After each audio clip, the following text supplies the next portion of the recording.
Ядосвате ли се често на служител, бизнес партньор или труден клиент? Колко време ви отнема след това да овладеете своите емоции? Час, два или повече? Повтарят ли се често подобни ситуации, поведения или грешки, за които вече сте говорили, но сякаш няма резултат? Обикновено в подобни ситуации виним другия човек. Но истината е, че има какво и ние да направим, така че да спрем порочният кръг от повтарящи се негативни преживявания. Защо е важно да направим истинска промяна? Защото подобни повтарящи се ситуации отнемат от времето, фокуса и енергията ни, които иначе бихме вложили в по-продуктивни дейности или в личния ни живот. И защото смяната на служител излиза скъпо, а разделата с бизнес партньор още по-скъпо.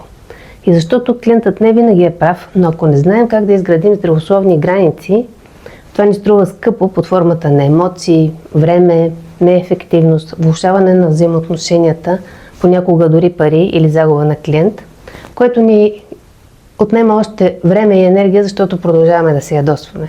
Каня ви на безплатен вебинар, на който ще говорим какви са по-дълбоките причини за повторяемостта на подобни ситуации и как да променим подхода си, за да провокираме промяната, която искаме да постигнем.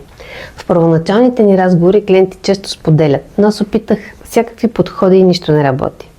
Но когато започнем да работим с методите, които аз ползвам, много бързо осъзнават какво могат да променят в себе си, за да постигнат желаните резултати.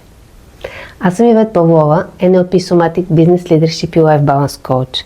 Партнирам на бизнес основатели и лидери да изградят спокоен авторитет, сплотени екипи, устойчив бизнес успех и баланс в живота без бърнаут. Ако искате да научите повече за предстоящия вебинар и как да се регистрирате за участие, разгледайте линка в първия коментар на този пост или посетете моя уебсайт ivetpavlova.com. Очаквам ви!